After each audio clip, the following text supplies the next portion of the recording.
नमस्कार मु हूँ धरित्री पिला माने आज आम पढ़ा सप्तम श्रेणी राजनीति विज्ञान पढ़ा तार द्वितीय पाठ सेकेंड पाठ पढ़ा फास्ट पाठ सरी तार द्वितीय पाठ पढ़ा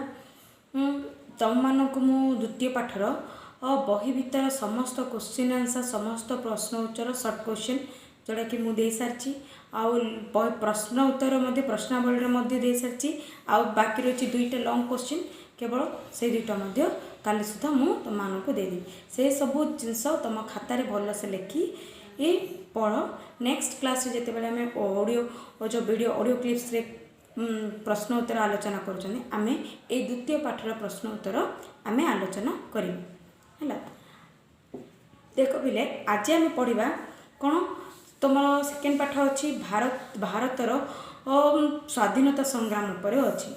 है भारत रे पिला माने तमें समस्ते जानिच आम भारत जिते बड़े जो स्वाधीन हो ना परधीन आम थिलु सेते बेले आम कार अधीन थिलु आम उपर किए शासन करथिले ब्रिटिश सरकार कौन करथिले आम उपर शासन करथिले हेले ब्रिटिश सरकार आम भारत रे प्रवेश किपरि भाबरे करथिले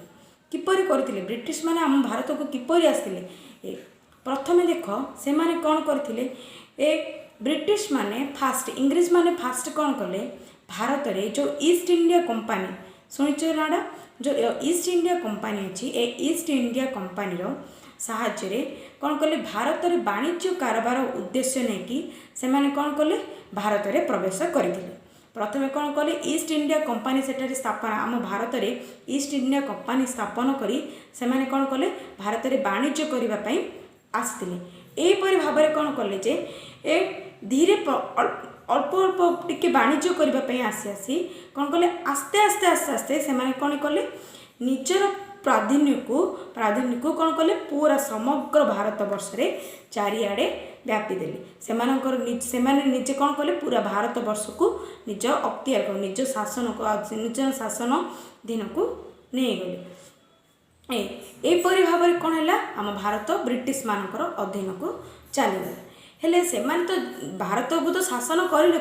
से कौन कले भारतर जो जनसाधारण अच्छा आम जो भारतीय मान अच्छु से भारतीय मान कौन कले से अत्याचार अन्याय करने आरंभ करेंगे से शोषण करने आरंभ कर किपरि भाव में देख पिले जिते कौन कले से आम उपर जो आम देश में जो आस वाणिज्य कारोबार कले से कौन आम देशर बहु मूल्यवान धन संपत्ति ये सबू जिनस को कौन करते कंचामाल ये सबू जिनस को कौन करते जोड़ा कि ब्रिटिश को पठाते ब्रिटिश से सबू जिनस को सबू जिनस को व्यवहार करी कौन करते जिनस उत्पादन करी जोड़ा कि आम भारतीय बजार में कौन करते चढ़ा दर में ताको बिक्री करते आम भारत से जो सब कंचामाल को कौन करते अल्प दर में कम पैसा किणी नहीं जाते से माने ब्रिटिश रे से सब को कौन करते बनाते सेटा कौन कर बनईकरी कौन करते भारतीय बजार आनी बिकुते जोड़ा कि कम दर में कंचामाल किणी आनुते किंतु चढ़ा दर में माने बहुत उच्च दर में भारतीय बजार में से माने बिक्री करते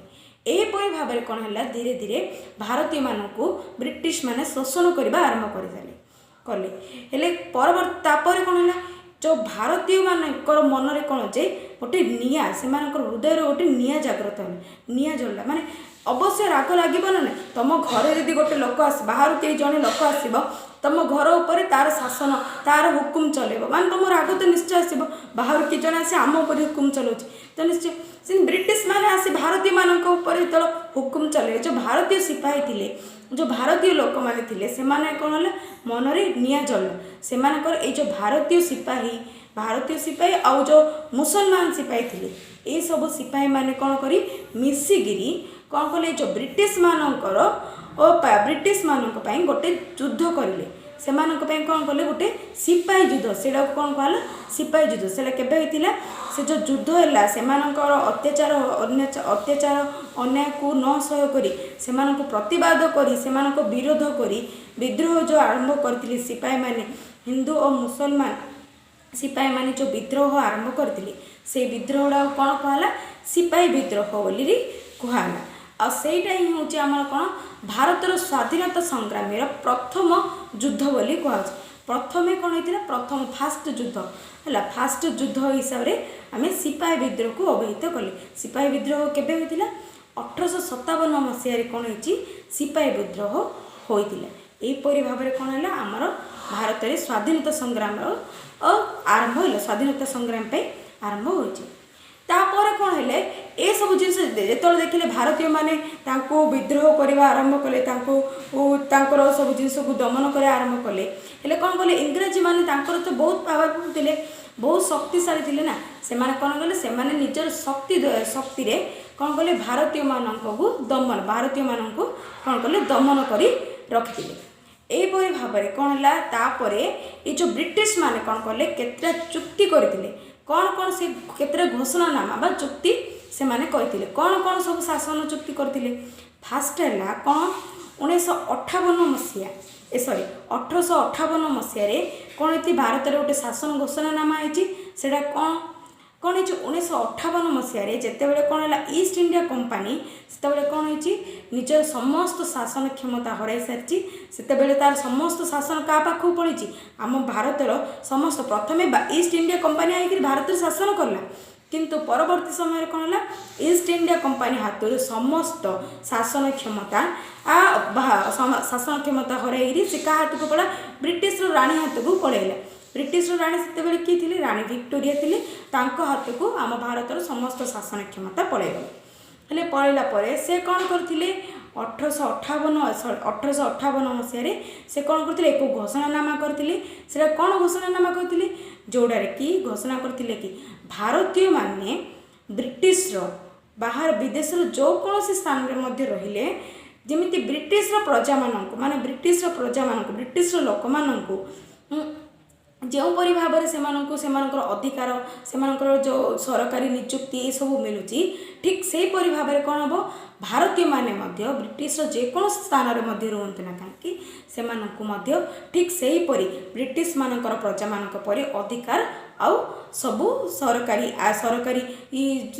वृत्ति सरकारी चाकरी मिले भारतीय मानू कौन से शिक्षागत योग्यता को देखिरी कौन करेंगे ब्रिटिश राणी कौन कहले भारतीय मानकर शिक्षागत योग्यता को लेकिन कौन करेंगे से सरकारी चाकरी रे नियुक्ति प्रदान करेंगे बोली 1858 मसीह राणी विक्टोरिया तांकर घोषणा पत्र माध्यम यही सब जिनस कहते से कौन होता ईस्ट इंडिया कंपानी निजर समस्त शासन क्षमता हराई से क्या हाथ को देता राणी विक्टोरिया हाथ में आम भारतर समस्त शासन क्षमता पलैसला तापर पिले जाना आम आउ गोटे होता कौन 1861 मसीह कौन होता भारत प्रदेश है भारतर परिषद भारत में कौन होता गोटे 1861 मसीह भारत में परिषद गठन कर गोटे आईन गोटे चुक्ति करते कौन से चुक्ति जोटारे कि कौन हो भारत प्रदेश में कौन हो गोटे विधान परिषद गठन गठन करने आईन करते जोड़े कौन हो केतटा भारतीय मानकर केतटा शिक्षित बहुत शिक्षित लोक मैंने कौन कले जोड़े कि भारत में जो आईन प्रचलित हो आईन जो तैयारी होने कौन कले से नियुक्ति होबार सुजोग पाई भारतीय माने नियुक्ति से जो आईन तैयारी करिबारे सुजोग पाई यहीपरी भाव में आउरी केतेक चुक्ति अच्छी नेक्स्ट क्लास रे से सब चुक्ति विषय पढ़ा आज एति।